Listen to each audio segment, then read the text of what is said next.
Assalamualaikum warahmatullahi wabarakatuh.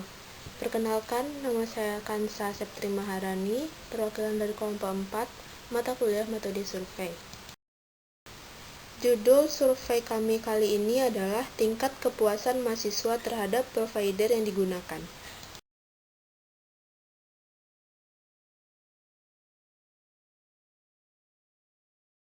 Baiklah, saya bakal menjelaskan latar belakang dari survei kami, yaitu telepon seluler tidak dapat terlepas dari kartu yang dinamakan kartu telepon atau provider. Provider merupakan sesuatu yang wajib dimiliki pengguna telepon seluler, sebab merupakan alat pendukung dalam proses pengiriman informasi. Kualitas layanan dari kartu dapat dinilai dari kecepatan pengiriman informasi, ketersediaan sinyal, dan layanan customer service untuk menjawab keluhan konsumen. Provider yang terdapat di pasaran sangat banyak, dan masing-masing provider menggunakan tarif yang berbeda. Ini dikarenakan seluler bersifat digital. Teknologi provider banyak diterapkan pada mobile communication, khususnya telepon seluler atau handphone. Keunggulan utamanya adalah kemampuan untuk international roaming. Selain itu, teknologi provider juga dapat memberikan pelayanan mencapai daerah yang terpencil.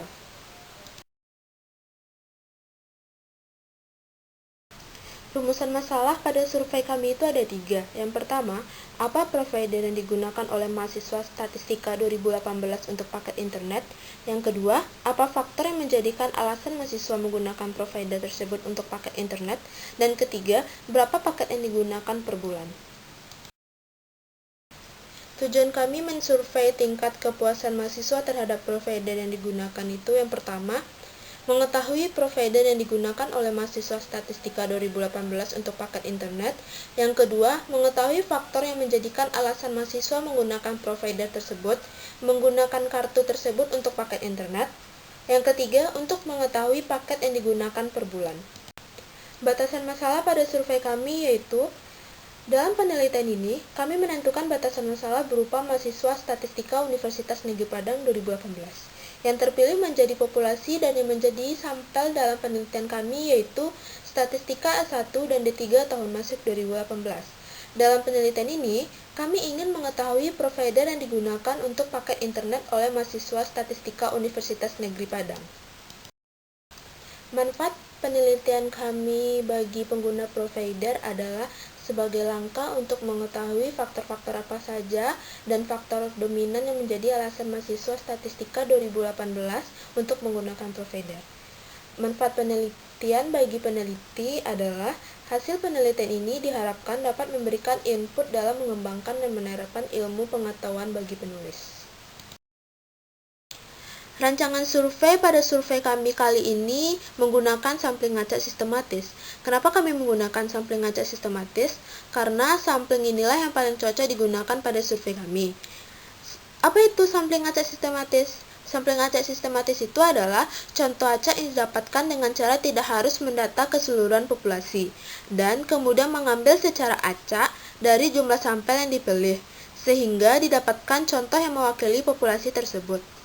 Alasan mengapa kami memilih sampling acak sistematis sebagai metode survei kami, yang pertama adalah jumlah populasi yang dapat dikatakan tidak terlalu besar, yaitu sebanyak 131 orang. Yang kedua, mahasiswa statistika Universitas Negeri Padang tahun masuk 2018 memiliki provider yang berbeda-beda, sehingga populasi cukup heterogen.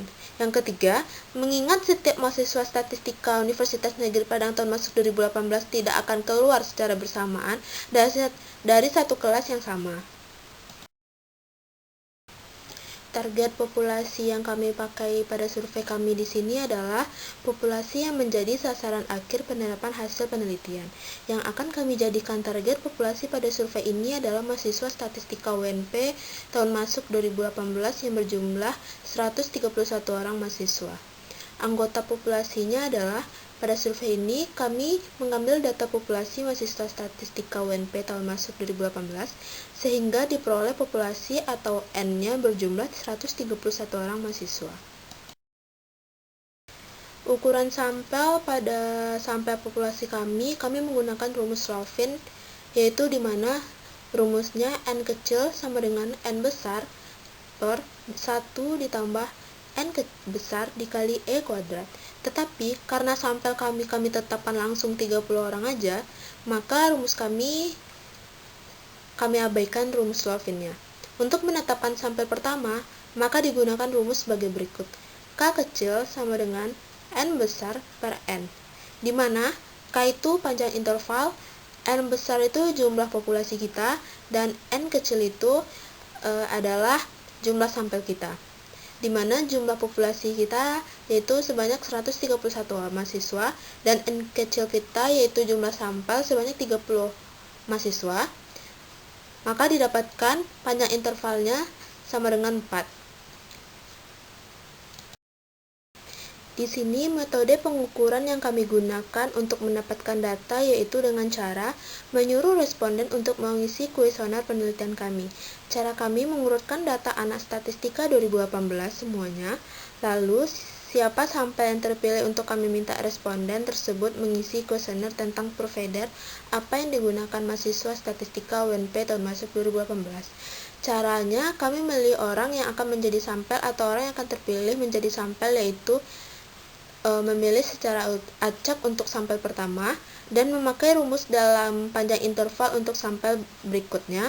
Dari sampel tersebut, populasinya kami wawancarai atau kami meminta mengisi kuesioner pada penelitian kami.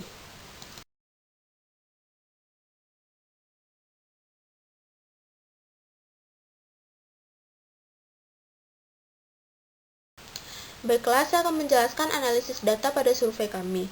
Dari mengambil secara acak dari sampel populasi yang diwawancarai atau disuruh isi kuesioner, ambil secara acak dari nomor 1 sampai 4 yang kita dapat dari rumus panjang interval tadi. Maka terambil nomor 2. Jadi didapatkan anggota sampelnya, yaitu untuk sampel pertama terambil data dari orang nomor 2 yang kami wawancarai. Untuk sampel yang kedua, kita memakai rumus I ditambah K, yang mana I itu adalah sampel pertama dan K adalah panjang interval. Lakukan hal tersebut hingga sampel ke-30 seperti di bawah ini. Contohnya, untuk sampel ketiga, kita memakai rumus 1 ditambah 2K. Begitu seterusnya sampai ke-30 dengan rumus 1 ditambah 29K. Baiklah, saya bakal memaparkan hasil survei pada penelitian kami menggunakan kuesioner seperti di bawah ini, yang sudah kami pindahkan ke Excel. Sebelum menganalisis, ujilah uji validitas dan reliabilitas terlebih dahulu. Sebelumnya kita harus mengetahui apa itu uji validitas dan apa itu uji reliabilitas. Baiklah, bisa dilihat apa itu uji validitas. Pengujian validitas itu digunakan untuk mengukur sah atau validnya atau tidak butiran kuesioner tersebut. Kuesioner dikatakan valid jika butir pertanyaan kuesioner mampu untuk mengungkapkan sesuatu yang dapat diukur. Bisa dilihat hasil uji validitas di bawah ini. Selanjutnya, uji reliabilitas.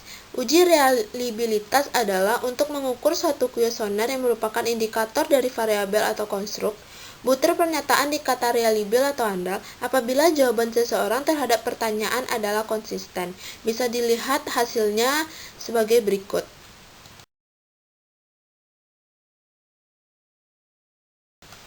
Analisis yang kami pakai pada hasil survei kami kali ini adalah analisis berganda. Syarat memakai analisis berganda itu adalah bisa dipakai analisis berganda kalau data kita itu skalanya itu interval atau rasio. Jadi, karena data kami sudah kami ubah menjadi angka, makanya kami pakai analisis berganda.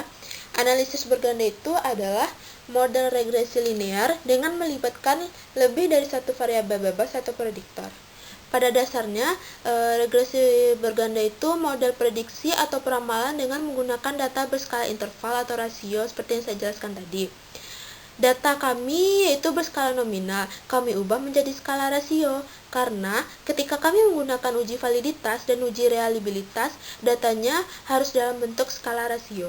Pada analisis ini, kami menetapkan variabel Y atau variabel terikatnya yaitu provider yang digunakan, sedangkan variabel X atau variabel bebas yaitu kualitas jaringan, paket internet mudah didapat, berapa tarif internet per bulan, lama menggunakan provider, mudah dalam mendapatkan paket internet, sinyal kuat ketika di kota, menggunakan lebih dari satu provider, puas dengan provider yang digunakan. Berikut adalah hasil output analisis berganda menggunakan Excel. Bisa dilihat di sini, bisa dilihat pada p-value-nya di mana X1 itu sebesar min 0,55395141 kecil dari alfa, di mana alfa kita itu 0,05.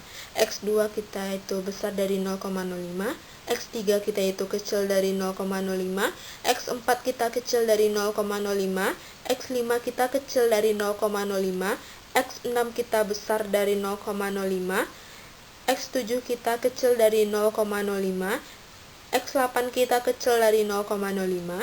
Artinya, dengan taraf nyata 5%, cukup bukti untuk menerima H0.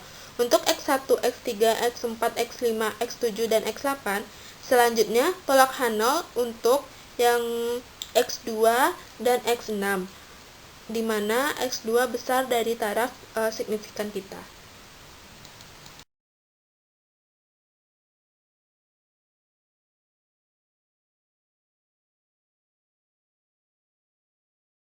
Baiklah, itulah hasil presentasi dari survei kami dengan judul Tingkat Kepuasan Mahasiswa Terhadap Provider yang Digunakan.